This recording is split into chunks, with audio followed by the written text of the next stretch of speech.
So, Mr. Jared James Nichols, it is always a pleasure to see you. You've had some big news recently. I've got to start by saying congratulations to you and the missus. Thank you, brother. Thank you. Yeah. I'm in the guest bedroom right now. The baby actually just woke up, and I'm a dad, dude. I got dad tone. You know what I mean? So, have you noticed that straight away? It's affected your tone, yeah? Yeah, straight away. Right when he came out, I was like, man, my tone just got like way more old school. Even more than it was. It was like a little bit. I'm gonna start playing a PRS. No, I'm just kidding. Hey, wait! Come on, dig to the to PRS owners straight away. Come on. Um, Oh, I'm kidding. Now, one more thing on the new young lad who's come into Yeah. your life, of course, is as well as it's hard enough time to find. It's hard enough to find the time to play these days, and of course, you are, you're out there on the road so often, and you're playing all the time. How are you balancing Yeah. having a young child to look after as well? Has it affected your schedule yet? Well, well, well. In a lot of ways, yes, man. Like the coolest part is like I found something in my life now that it's like okay now instead of just me and my wife Amanda, but it's like when he came out, I was okay. Now I have to take care of this little dude. Mm. Like now I really got to do it. So in a lot of ways, it was good because it put me in a headspace where it was like, okay, cool, like now everything's playing for keeps, right? But the one funny thing is right away, like I'll never forget, like the first time I got him to sleep, I was on my own. I grabbed my guitar and I start playing, and I'm really quiet, and all of a sudden he starts like shuffling, and I was like, stay asleep, stay asleep. So it's just hilarious. My schedule has changed a lot, and it's funny when I would go on the road before, I would come home and I'd go, oh man, I just slept horrible. I barely got any sleep. Now, I was just on the road last week with Joe Perry, Mm. and I was out there and I was getting 6 hours of sleep, 7 hours, and I was like, I feel amazing. So Incredible. that changed. Well, But well, no, look, man, it's great. It's beautiful. let's start with that because you're going to be bringing the show back to the UK very, very soon as well, which we can't wait to see. But you're back on the road as you mentioned, and you were playing with Joe Perry. Now you've shared the stage with many greats over the years. You're one of them yourself. Oh, shoot. Talk us through what it's like, hanging with Joe, and was something surprising to learn about Joe Perry when you get to spend quite a lot of time with him. Well, the first thing that was surprising to learn is that he is well into his 70s and he was so excited to be there. He was so excited to pick up the guitar and play. And I think that that's something that I've caught from all these guys, whether it's Billy Gibbons or even guys like Zach Wild or Buddy Guy. I just jammed with Buddy Guy a few weeks ago. And Buddy is, I think, almost 90 years old. Someone could fact check me on that, but the pure joy of playing. That's the thing that I noticed right when Joe picked up the guitar. It was like he meant it, man. There was a few moments too where like he was playing something. I remember he was playing some slide guitar and he was going for it. And I'm sitting over here and I'm going, damn, man, I hope when if I make it that old, I have that same spark in my eye because the thing is, that's kind of like the fountain of youth, I think, is playing guitar and picking it up and basically being able to say, holy shit, it doesn't matter if for Joe, if it was 1972 or if it's 2025, the guy's still kicking ass playing guitar. And that surprised me, man. But, also hanging out with legends like that, hearing the stories, it's like, it's almost like listening to tall tales because some of this stuff you can't believe it. You're just like, even when I was hanging out with Buddy Guy, man, Buddy Guy is sitting there and we're drinking cognac together, which is like some fancy drink, and he's telling me, he's like, oh, you like Earl Hooker, you like Muddy Waters, and I was like, yeah, of course, man. He's telling me stories where he had to break into Earl Hooker's house when they were 18 because Earl Hooker stole his Wawa in 1957, and I'm over here and I'm just like, this doesn't even sound like a real story. You know what I mean? So it's so cool, man. I, Crazy. I mean, obviously, I think I would imagine just hearing them play is you know, like when you're that close to them is just so inspiring and what have you, and it makes you want to go back, pick up the instrument. I mean, you don't need any inspiration anyway, mate. You're always on, but it'll just add Yeah. that extra fire for you. But has there ever been any sort of words shared that it's been like some advice from some of these guys that's, you know, affected how your career has gone, or even how you write music?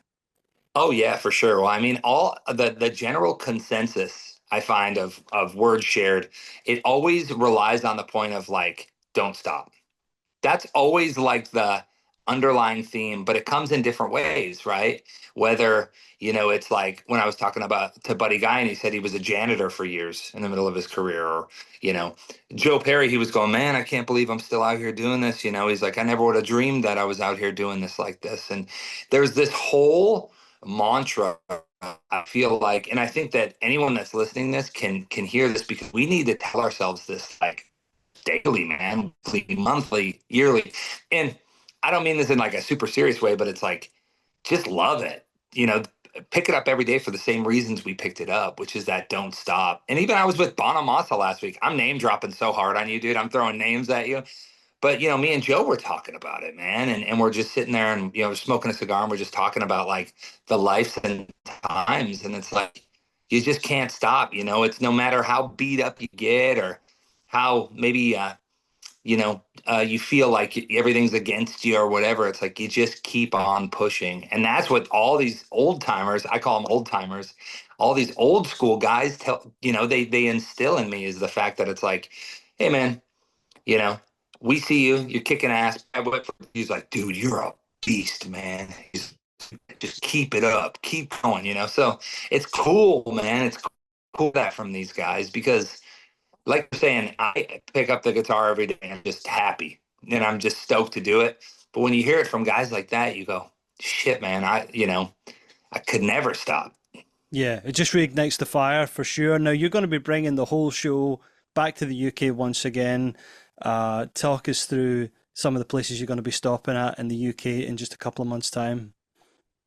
Well, here's the thing, man. We're going all over the place. We're going to go up to Glasgow. We're going to go, of course, we're doing like Manchester, Nottingham. We're doing all the usual suspects. We got I think we wrap it up in London. We're going to be doing a cool event. I'll tell you about it, but it'll be announced soon. Very cool event at the Gibson Garage. Brilliant. Yeah, I think I'm going to be in the UK in total for 10 shows Wow. over the course of like 11 days. So as always, running and gunning. We're doing some places I've never been, like I think it's like Southend on Sea. Do you know Okay. this? Do you know this Absolutely. place? Yeah, yeah. Not too Yeah. far from London, really. Yeah, so we're doing some places that I've actually never been, which is really exciting. And it's like always, every time I get to come to the UK, I'm excited, man. Every time I get to cross that water, it's like it's exciting. And the best part about this time around is I'm coming with a whole new bag of tricks, bunch of new songs, some cool new shit that I can't wait to just unveil. It's going to be awesome. Interesting, interesting. You know, you've always got some exciting stuff up your sleeve, even when you're not getting any fucking sleeves on. You've got stuff up your sleeve, that's for sure. Um, I did notice in the set list the other night you were playing in Hollywood, and it sounds like a new song got played there. Yeah, Oh yeah, man. Well, here's the thing, dude, and I'll just tell you because I love you. There's a lot of new shit in the works, and it's all going to be unveiled really soon. So real soon. it's funny, my last record came out like a little over 2 years ago, and it Hmm. seems like an eternity. It really does. And I know everyone says that, and they're like, "Oh man, it's been so long." This feels like crazy, but I hadn't stopped writing from that record to now, and I'm stoked, man. We're starting to sprinkle a few new songs in there, and the crowd reaction is really, really cool. So when I come to the UK, there'll be some stuff that people will already be listening to that'll be out by that Mm, time. But brilliant. we're coming with a few new jams, that I can't wait. The thing is that I love playing live so much, and I love that energy. That with the last record, it was like I wanted to cut it live. And I cut it live, and we were in the studio, all in the same room, and it was amazing. And then moving forward, it was like, okay, cool. Now what?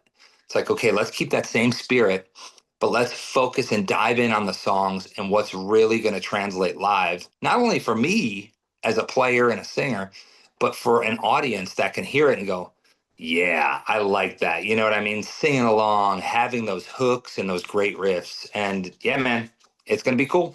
Oh, that's awesome. It's really exciting to see. Now, something you've been taking out on the road with you, of course, is this incredible Futura that's sitting there on your Yeah. lap. And you Yeah. did mention you were sitting with Bonamassa last week, and he had to share about it as well. Of course, talk us through for the guys who are not aware even of what Yeah. this model is, or they may sort of misname it. Could you give us a story on the Futura and your specific one? How did you get a hold of that?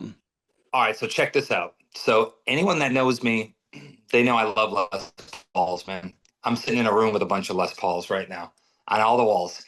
But the thing is I love the Les Paul so much that it's like my DNA. That it's like everything I do revolves around that, which is really cool. But when I was making this new record and I was doing some different stuff, I was hanging out with some friends, and I told her the other day, I blame her. I borrowed Lizzie and Joe from the band Hailstorm. They live like 2 minutes from me. Like literally, Joe will take his garbage to the dump and he'll beep his horn and I'll be like, hey, it's like that kind of neighbor stuff. And what's funny is, they got a slew of guitars, obviously. And the one guitar that I've never really messed with was an Explorer, right? And Lizzie had about a rack of 10 of them in the basement. And I was like, can I see one of those? And the first one I picked up was a Baritone Explorer. And I was like, whoa, this is cool.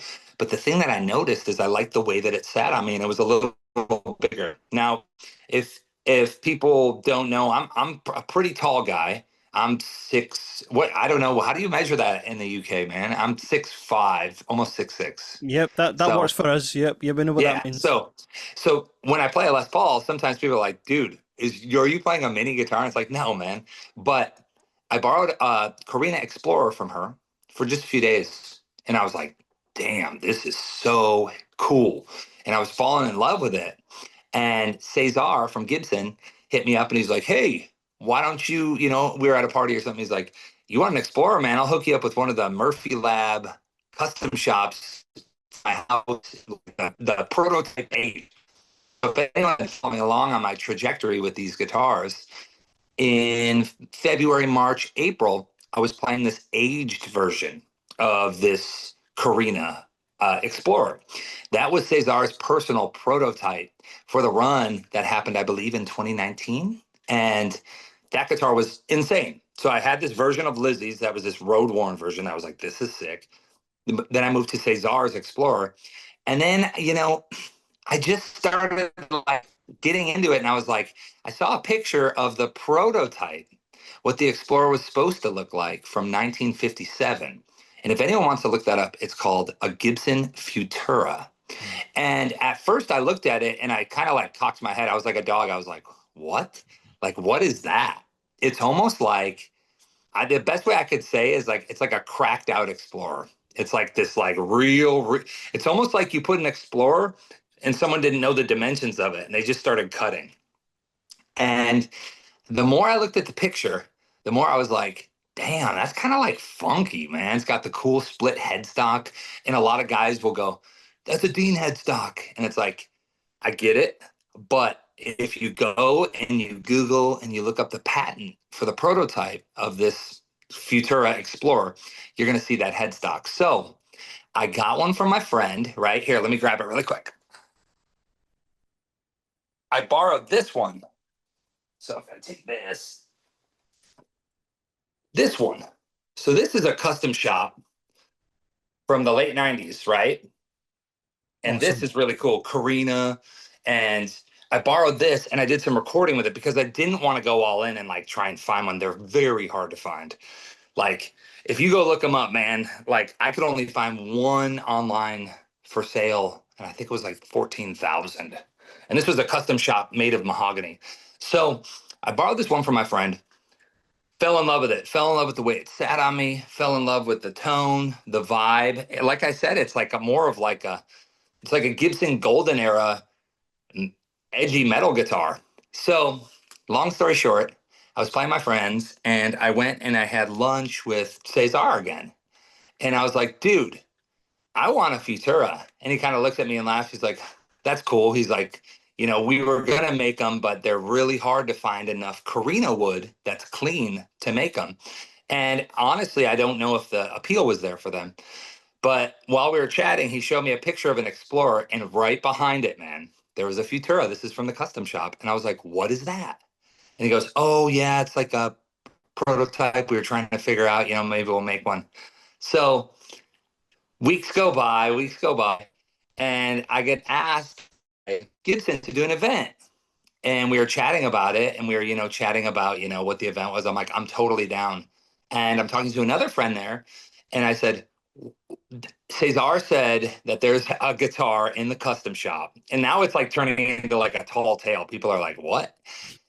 Long story short, I do this event, and I was like, the only thing I want is if I can buy that guitar. I want to buy it, right? Well, lo and behold, one of my friends talks to someone at Gibson Custom, and they put it together for me. And this is the only one that's out there. This is the only one that's been completed. And this is it, dude. Incredible. Yeah. So what you're looking at is a Gibson Custom Shop 2025 Futura, one piece of Carina with a Brazilian board. It's got the funkiest headstock design. And I took it a step further. So I had some friends, and I said, hey, man, I want to get 50s plastics. So obviously this is new plastic, but all of these are original Explorer knobs. So go figure that. Original switch tips. This has the Gibson, the brand new Series 2 PAFs in it, Okay. which sound incredible, which are like those crazy custom shops. 50s truss rod cover, 50s hardware, 50s hardware. And man, so I went like a step above. So I got this guitar and started to like source the stuff for it. And it was a lot harder than expected. And, but man, I took it out on the road, field tested it, and I just absolutely love it. And like you said, I was with Bonamassa the other day, and I pulled it out and showed him, and he was like, damn. He's like, this is cool. He was loving it. He's like, congratulations, dude, you got the only one. So the Well, lore continues, man. So it's killer. that's the thing about it. I mean, it makes an awful lot more sense now, because when I saw it initially, I was just thinking, wait, is that an original prototype from the 50s? Oof, You would yeah. think it was, though, but because you've done those extra little steps to add to it, it does it just, you know, and aesthetically it's important, isn't it? You know what I mean, to match things up to especially Yeah. when they've gone the full hog with the Carina wood and what have you. You know, it's probably very, very close to the way it would have been back then. It's so light, man. This thing weighs like 7 pounds fully dressed. And yeah, I could have, and this is no slight to the guitar when I got it because it was gorgeous. But the one thing I thought is I was like, man, this is a really special guitar because I know that it's the only one, and I could have left it completely stock and you know, not done anything to it, and it was already fantastic. But I wanted to go that next level and say, you know what? Let's get the 50 stuff on there. Let's kind of dress it in what would have been on it. Yeah. And Do you find it makes you play dude, it's a different? monster. Uh-huh. It does make me play different because, you know, as a player, and I think a lot of people might think this way, as a player that is constantly playing Les Pauls, you know, I love my Les Pauls. Sometimes you get down these paths where you have to start going, okay, cool. It's like your favorite pair of jeans. And you're like, man, I think I just need to take my jeans off for a minute and try something else. And what's cool about it is you can take what you love, like what I love about the Les Paul, and I adopt my style onto this. And it's like a different animal. You know, first things first, playing with these pickups and having humbuckers in general like this on a Carina body, it punches. And it took me a minute, man, to get used to the tonal difference because at first I was thinking, golly, like this thing is so high output. It was cool because when I play a chord, it was so thick and it was so big that I was like, damn, this is like, it's like almost like getting a bigger engine in your car. And you're like, shit, I got to learn how to control this thing. So it took me a while. But what I'm noticing and what I love about it is my playing is a little bit more unhinged on this, and also it's just like it's a little bit more of a wild animal. And the biggest thing, and this is just the coolest part, I think, is I've never really seen anyone play one. And I Mm. thought it was such a cool thing. A lot of people go, dude, that's the ugliest guitar I've ever seen. It's so ugly. You'll see it when I come over by you, but it's Yeah. just like, it's badass, dude. Yeah, man, I thought it suits you absolutely perfectly. It's an incredible looking instrument, and it was nice to see you going in it's helping you evolve as a player as well, because that's the thing. No matter how good you get, you always want to go into that next journey. You don't want to be stuck in a rut. Has there been a period in your career where you've been sort of lacking in inspiration, and if so, how did you manage to get out of it? Goodness. Every day I feel like I wake up and I go, I got to keep moving forward. And I think that's a great thing. And that's a great way that we all are. But getting through those ruts, it's kind of like when you first start playing and you get like this big, big lift of like, oh my gosh, I can play. But then you get stuck in that rut. And it's like you got to keep breaking these plateaus. So one of the things I know that always works for me is literally like putting my head down further and just grinding and just keep going, or just completely changing it up. It's like for a while, man, I remember I was so addicted to reverb, right? For instance, this is very small, that I got so comfortable that I didn't even notice how much reverb I was putting on. It was to the point where like it was like beginning to sound like a blue sky, or like a Strymon pedal. I had the reverb all the way up on the amp, and it was just like it was almost masking everything. So I was like, man, what man, I hit it like a wall, and I was like, you know what? I always think like strip it back. So I took the reverb off, and then it was like, holy shit, I gotta play completely different to get what I'm saying out. And I find that for me, one of the biggest things I love to do is just continue to find myself in the music, in the guitar stuff, and just keep exploring. And it's not about having more.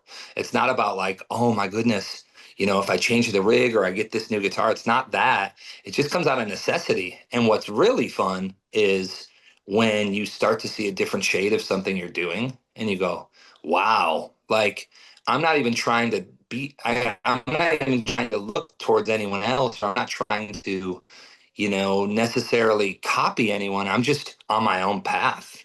And that's when things get really cool because there's no rules. It's a complete path of freedom. And I love my vintage Les Pauls and I love all that stuff till the day I die. But there's something cool about shaking it up and finding just a different groove, man. Because one of my friends, Zach Wild said it right away, and he's like, dude, you're a little more wild on that guitar. And I was like, yeah. Another guy's like, I played this Ozzy thing the other night. Another friend hit me up, and he was like, I don't know, dude. He's like, something weird about that one. That's cool. He's like, it just makes sense.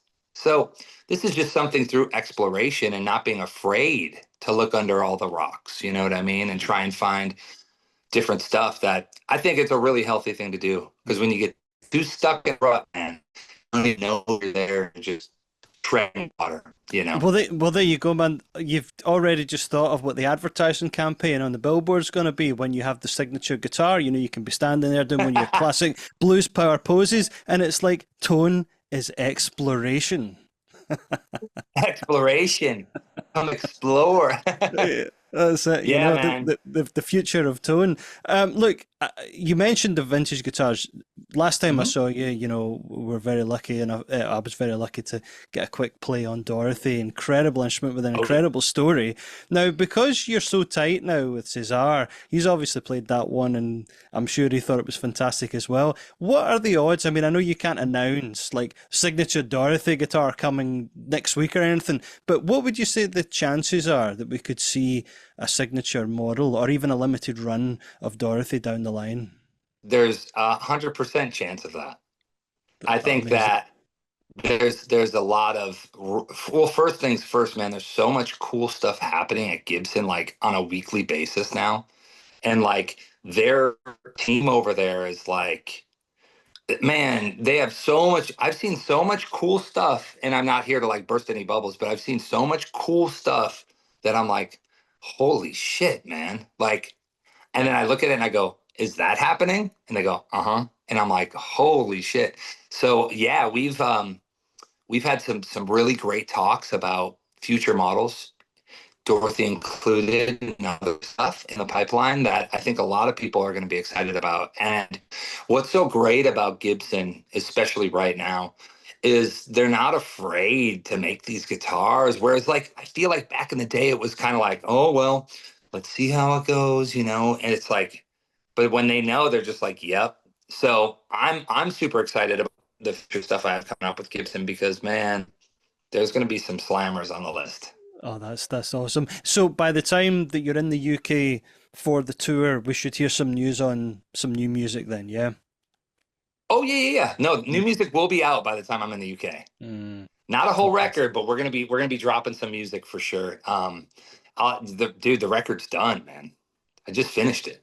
Like, I want to have 20 the end of this year. You know, the UK run, going to Europe, all that stuff. It's going to be a beautiful setup for the launch of this record, and then coming back real strong in the spring and then in the summer. Incredible, incredible. Now you're such, you know, you're a lot of ways you're like a one man band. You got so much energy on stage, incredible voice, incredible player. If you could take your talents and mix with any band, past or present, maybe even a couple of them, maybe one that's not around anymore, Yeah. who would you love to sort of step Oh on my stage with? goodness.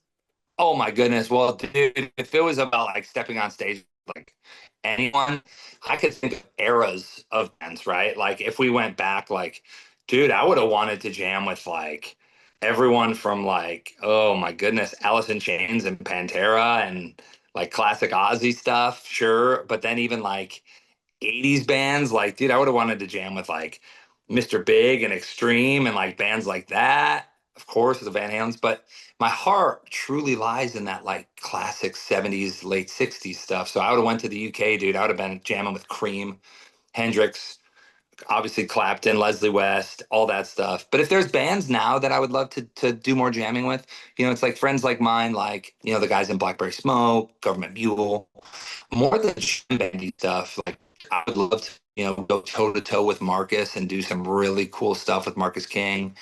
There's a lot of great bands. Some friends of mine out of the Netherlands, De Wolf, and you know, it was cool too, man. I was just hanging out with Chris Robinson for a week.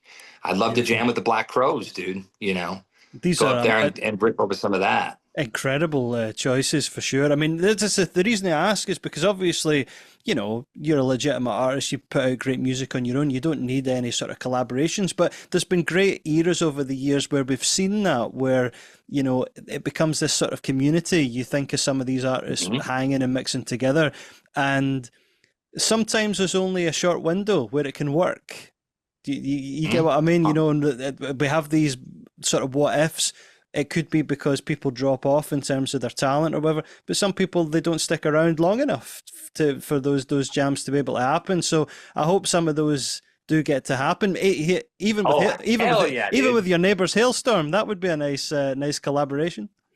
Definitely, yeah. We've, you know, me and Lizzie have talked about writing some songs together. She's sent me some lyrics for some different stuff, and I've jammed with them on stage, and it was, dude, it was so funny. Like we jammed, and this was at a amphitheater here in Tennessee at the end of last year, and it was so sick.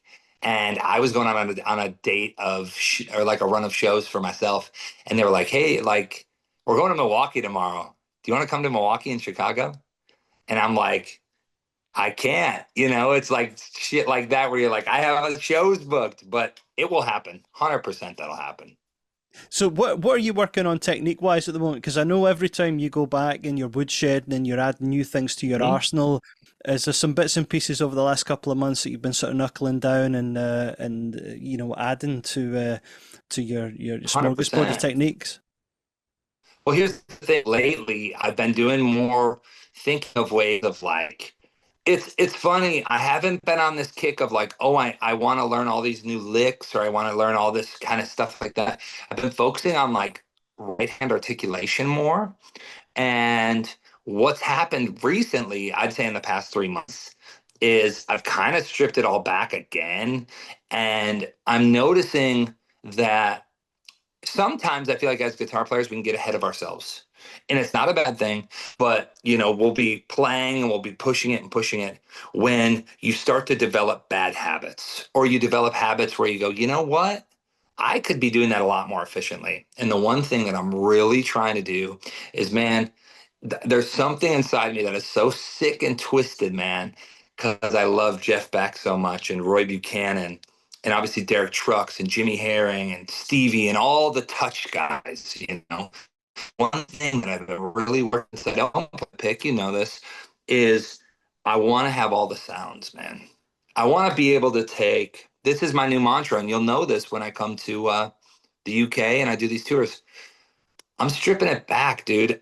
It's literally going to be like a tube screamer.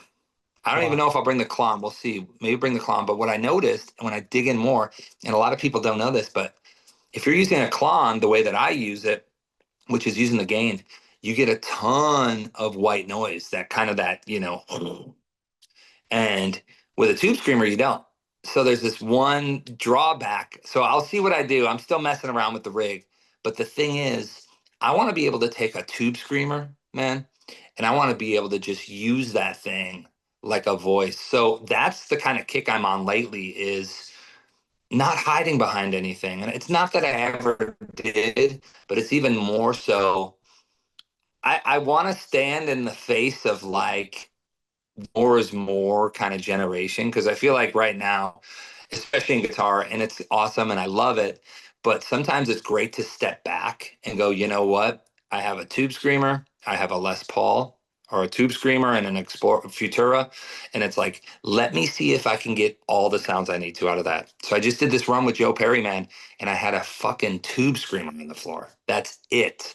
And I essentially left that thing on the whole time, and Joe's techs, who are buddies of mine, were walking up and they're like, "Where's your pedal board, dude?" And I went, "I'm not using one, man. I'm using my ear. I'm using my hands.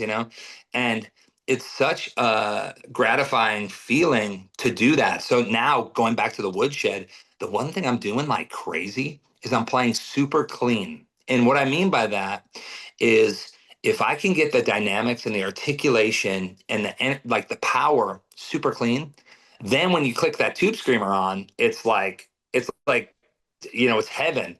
So that's kind of the click I've been at. And what I notice about that is all that power kind of relies in this right hand. It's like, this is our gas pedal. So for me, I'm like zoning in, man, like, okay, if I'm playing, in the fifth position over here on the neck, where are my fingers going to be striking to get every single sound? You know what I'm saying? Like, I'm trying to go deeper than I ever have about finding every nuance, to the point of like, oh, if I'm up here, where I'm striking is going to give me this exact kind of tone. So, dude, I'm going crazy over here.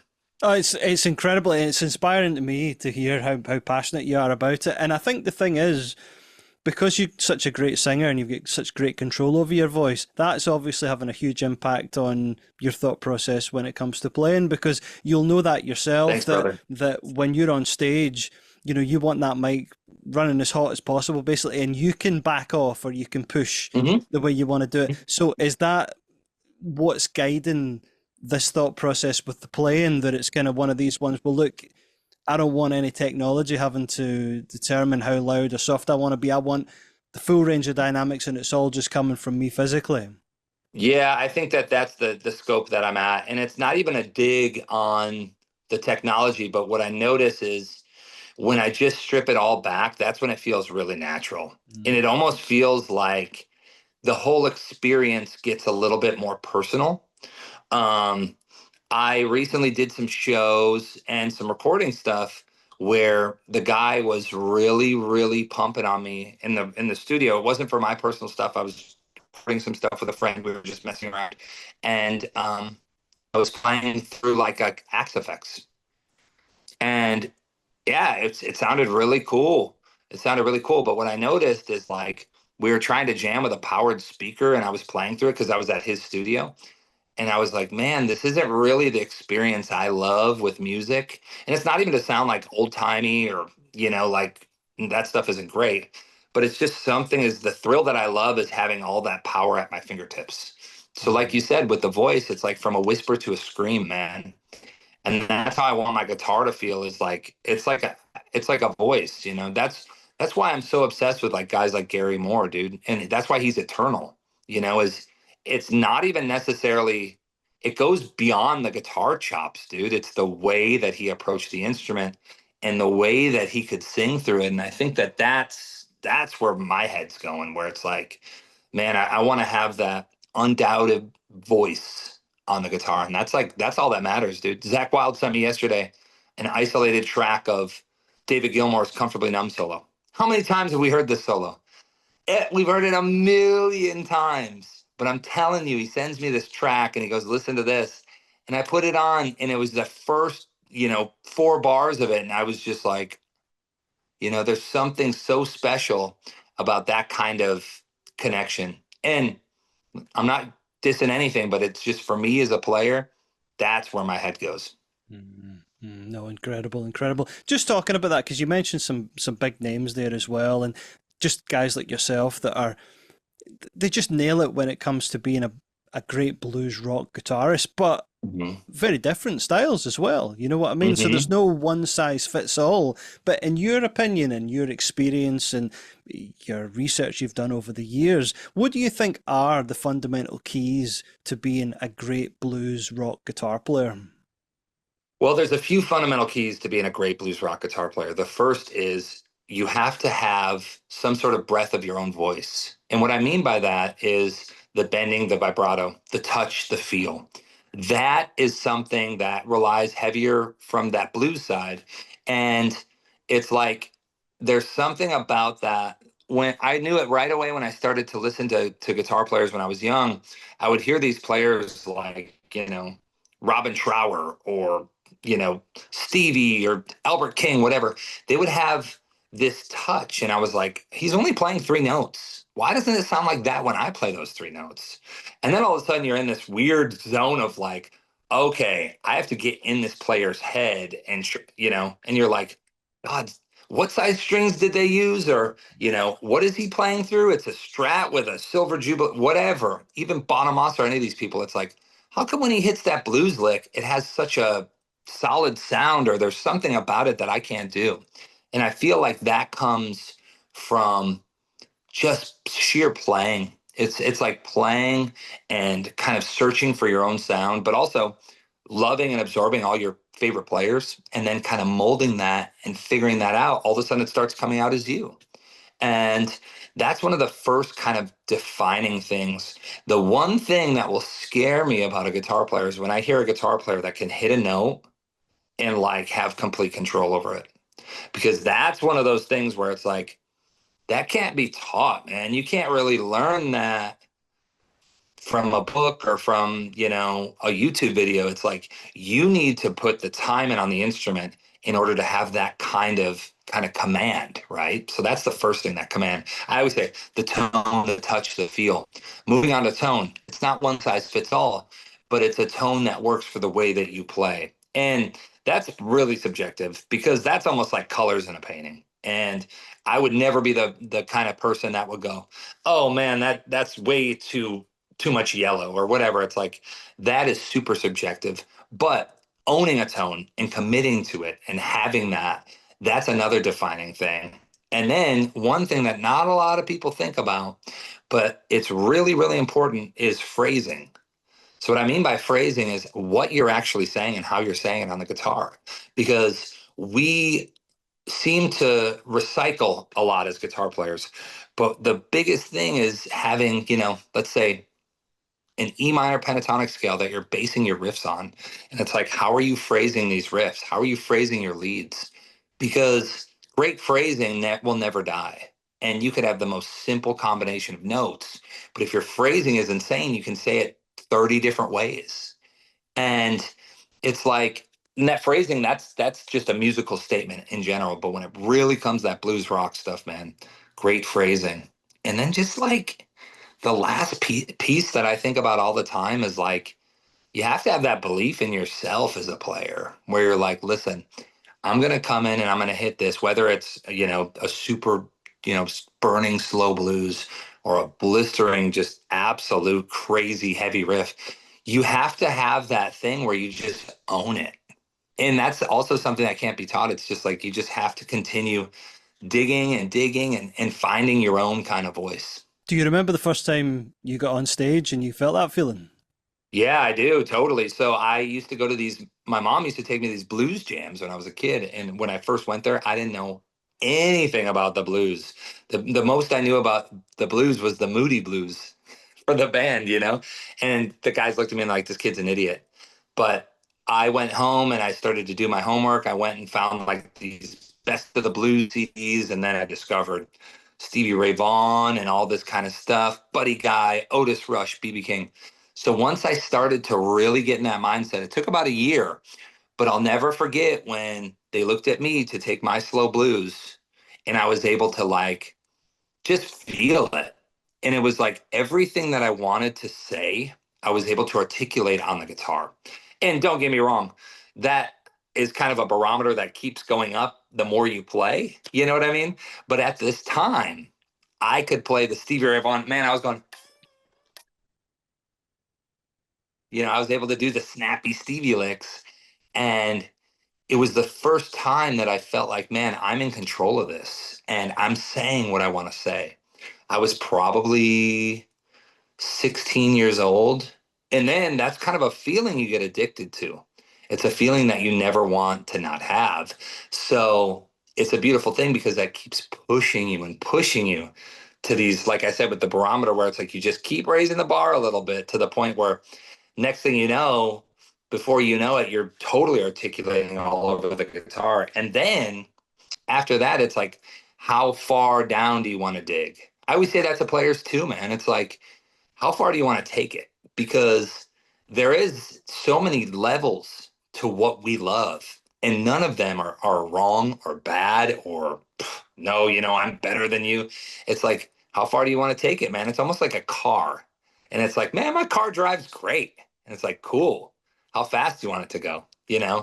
How much power do you want it to have? Because that's when you start getting into the point where it's like, it's just different levels of all the stuff we love. But What's one thing? Because it's a great phrase that of like the way you put it there of like depends how far you want to dig with it. And say someone is watching this and they're a little stuck in a rut with it because that point that you mentioned about the barometer always moving. Sometimes you can be lucky that it's matching, that your awareness hasn't gone too far beyond that it bums you out because you're like, shit, 100%. I'm hearing all this greatness over here, I'm not producing that. But if it goes along at a similar rate for a long enough time, by the time your awareness is there, you're already expressing yourself great on the instrument. For someone who's watching and they're just thinking they are stuck in that rut, but what's one thing that they could dig into today that might just make them go, okay, that's an interesting thing for me to grab and focus on that I could change? There's a ton. So the first things I would say, anyone that's stuck in a rut, there's like, I could give you like five super simple things to just make aware and maybe they could help you. The first thing is, are you stuck in a rut? There's a few different ways. Are you able to articulate what you want to say on the guitar? Now, there's a few ways to think about that. Is it a technical thing? How are your bends and vibrato? How is your left hand? We can break this down. How's the left hand? Are you able to commit to a bend? The one thing I ask guitar players all the time, can you bend for me and just hold it and then add a little bit of vibrato? It's like I always say there's with vibrato, it's like, can you do a slow, a medium, a fast, and a crazy vibrato? Like, do you have that control? And then it's also like, are you able to distinctively bend one note to another on command? Things like that. Let's just break that down with the right hand. Okay. Then, or I'm sorry, with the left hand. And then it's like with the right hand, you go, okay, cool. Let's see where you're at technique wise. Are you one thing I always like to throw at players is like, do you think about your guitar as a constant? It's almost like a drill or like a gun where it just goes bam, bam, bam, where it's always the same, right? Or do you think more like someone that plays a saxophone or a wind instrument where they need breath support, right? Because when you start thinking in a way of like, okay, cool, I need to articulate it like a voice, then you start to realize the dynamics. How are your dynamics? how's your guitar and your tone set up for dynamics? Because that right there could easily change your game where you go, well, hold on. If I said to you, can you play me the same lick 3 times? Don't change anything on your guitar. Don't change anything with your left hand. Only variate how your intensity of your picking. Can you do that on command? And a lot of players will go, yeah, sure. And then they won't be able to do it. It's not a hate on the player. It's just those are the kind of things where you start to say to yourself, okay, we don't need more knowledge. What we need to do is take what we have and kind of cut it up and, make it a little bit more defined. Then moving past that, how are you doing on a theory level? Now, I don't mean that like you're going to go school someone what a major third of a C chord is like or whatever, but it's how are you applying theory to your guitar? Do you have enough knowledge, basic knowledge of what you want to say and how you can say that on the guitar? One of the biggest ways that I started to do that was playing over a slow blues. Can you play over the changes, right? So let's think about this. If we're in the key of C, when we think of a slow blues, okay, we have our one chord, which is our C, our four chord, which is an F, and our five chord, which is a G. Now, can you distinctively find the root note, the major third, the fifth, the flat seventh in each of those chords?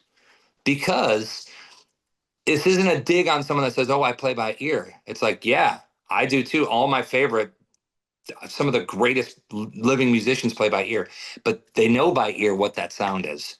Do you know what that sound is? So those are the kind of things where it's like, how are our hands doing? We could cut that up. How's our theory to fretboard kind of digestion going? And then also, what are you playing through? Are you playing through the most egotistical sound ever? And what I mean by that is like a little bit of delay, reverb. Your guitar plays incredible, right? And it's like, it sounds like you're in an arena. That's cool, but why don't you just play on a clean tone for a while? Or vice versa. Are you playing through a tone that's really not working for what you're trying to say?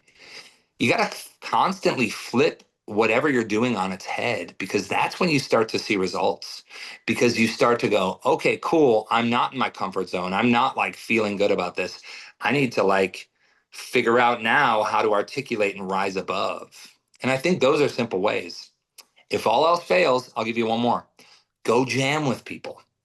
Find a guitar player, find a friend that plays the guitar, the bass, the keyboard, the piano, the saxophone, whatever, a singer. Do anything you can to stop going through your drills and your things and what you're doing at home and do it with a real person, right? Do it with a band. Find a drummer, man. Play with a drummer and you will learn so much in 10 minutes or an hour or 3 hour jams than you would sitting in your room, on the computer or whatever. And then if you say to me, Jared, I can't do that, all else fails, pull up some YouTube backing tracks, man. Don't find the ones though that are like, oh, this is easy to play. Find the ones that you're like, oh, this is tough, or like, how do I make this work? And focus on making music. And those are honestly, man, those are all of the ways that I've ever gotten out of a rut. Incredible advice, incredible advice. Now, over the years, Jared, you're such, as I've mentioned, great player, great songwriter, the full package, but you're a music fan, a music lover. Mm-hmm. And, you've got your collection, you've got your tracks that you love. What is something that is an underrated guitar solo from your, Ooh. that's in your collection there that you sort of think, wait, I don't know why people don't talk more about this guy and this solo on this song. There's a ton. Oh my goodness. Oh, that's a great question. Well, the one thing I would say, and this is just me personally, I could never stop talking enough about like Leslie West and Mountain, especially the golden era, which is from 1970 or late 69 to like 72. It's only a few years time, but the studio records, which are Mountain Climbing, Nantucket Sleigh Ride, Flowers of Evil, they're some of the craziest, sickest blues rock, but also just guitar playing and tone that like I've still ever heard to this day. And if anyone really wants to dig in on that, there's a record. It's a bootleg, but you can get it on Spotify. It's on YouTube. It's the 1970 to 71 New Year's Eve show that they play at the Fillmore West, right? And it's the best. I've listened to all that stuff. It's the best live recording of like Leslie West and Mountain I've ever heard. And his tone and his playing is so fire. So if anyone wants to dig into that, I would say that, because I feel like that guy was friends with Hendrix, friends with all the real ones, and they all jammed together, and he's still not talked about a lot. Another one that I would say is, if there was one more, I'm thinking too, and he's still touring and playing today, is Robin Trower. Everyone goes, oh, yeah, it's a Univibe and a Strat and sounds like Hendrix. It's like, no, dude, there's so much more. There's so much more. That guy had an incredible articulation, incredible feel. I would say like all that Robin Trower stuff, if you really dig into it and you let yourself dig into it, one of the biggest things I feel like today is people, they're too fast on stuff. I'll play someone something and they'll go, "Oh yeah, yeah, yeah, that's cool, but like check this out." And it's like, "No, man, let's just chill for a sec. Let's like mellow out and listen to this music." You know what I mean? And I think that for sure, people don't. I mean, back when we were first, getting into music and picking up an instrument, you'd listen to records so much that you'd be hearing like the pick scrapes on something that you never noticed on the 13th listen, but now you're on the 40th listen, and yes, there's all sir. these little tiny details that oddly are incredibly inspiring. Oh yeah, I did. I one time, okay, you'll laugh at this. When I was living in LA, I got to, record at Johnny Depp's studio and all this fun stuff. And one of the times, I got to borrow these headphones. I can't remember what they're called, but at the time, I think he spent like $6,000 on these headphones, right? And he goes, "Listen to your favorite records in this." And I plugged it into my turntable, and I listened to Are You Experienced? And I listened to like Disraeli Gears, and I listened to like Who's Next by The Who and all these records. And it was like hearing them for the first time. I was hearing things that I'd never heard. And now, minus the headphones, I'll put on records that I love and that I haven't listened to in years, and I'll hear them differently. It's crazy how we as humans are constantly evolving. And it's like listening to records that, gives you a different appreciation. A record that you were obsessed with 10 years ago and you listen to it now, you still have the nostalgic feeling, but also when you hear it, you go, oh, this, oh, I didn't ever notice that, or that guitar. I didn't hear that guitar. Why is the tambourine so loud? The things you never noticed, but now you hear it and you go, damn, that's crazy.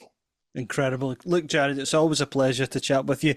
Can't wait to hear that new music when it drops, and also to see you in person when you're back here in the UK. Thanks again. Dude, thanks always, brother. I'll see you very soon.